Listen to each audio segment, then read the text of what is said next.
We've already talked about how to remove and replace the foot shell from your Rush 81 or your Rush 87 foot. And as you've all learned, it's actually pretty easy to do once you kind of wrap your head around what's going on with the foot itself. So you may remember this little cutaway cross-section view that we have seen in earlier videos. And here it is again. Today, what we're going to do is talk about how to remove and replace the foot shell from your Rush Kid pediatric foot or your Rush Rover.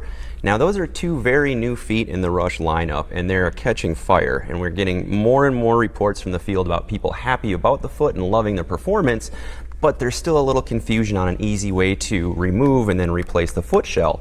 So we're just going to talk about that a little bit, and in just a second here you're going to see it's actually really easy to do. So what I'm going to do is just hold this up again, and you see with the Rush 87 how easily that foot can just slide inside that foot shell. Okay? With a little pressure, as we have previously discussed, it just goes right in and clips into place, and you're off. So what we're going to do now, take a look at a Rush Rover. It's a very low profile foot. You can't even see it below the termination level here of the foot shell. But if I turn it around, again, we have another cutaway view, and you'll see that it works basically the same as the foot shell for the 81 or the 87. We slide ourselves in, toe nudges up here, and we've got our rubber cutout that we clip into in the back. So right there, everything is exactly the same. But here's the big difference between the Rover and the 87, and this is where the trickiness comes in.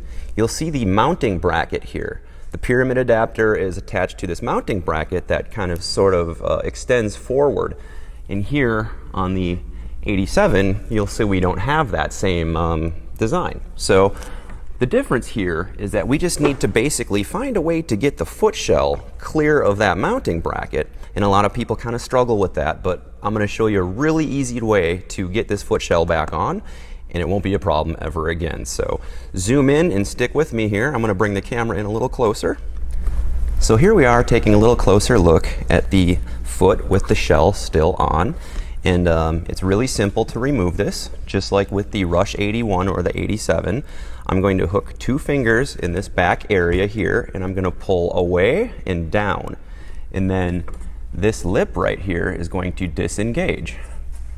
So, little pressure, pulling back and down. It already just disengaged. From here on out, all I have to do is pull on the foot a little bit, and it slides right off. Very simple. Getting the shell off is absolutely no problem. But where we do run into problems is people get a little confused with how to get the foot back inside, simply because of that mounting bracket, which you can still see right here. The problem is that wants to bump into the lip of the foot shell itself, and people get kind of confused and don't know how to go about that. So I'm just going to start right here by inserting the toes really simply, okay? And then what I'm going to do is on this back section, the heel section, see how I'm pushing that down and flattening it out? I'm going to go ahead and do that and then just put some pressure on the foot. So essentially it's like I'm stepping on the back of the foot shell. Now with a little downward pressure, you can see that the mounting bracket has cleared the lip of the foot shell itself. And all I have to do is push forward a little bit, and you already see that mounting bracket is sort of pressing out on the foot shell. You know you're getting inside the foot. Now I'm going to go ahead and put a little pressure on the toes, and if I just sort of cup my hand on the heel and give it a little squeeze, you'll see that the heel starts to work itself around the foot, real nice and easy. I'm just wiggling. Pop! There you have it. We have removed and replaced the foot shell on a Rush Rover. Works exactly the same with our pediatric foot, the Rush Kid. So hopefully that helps you all out.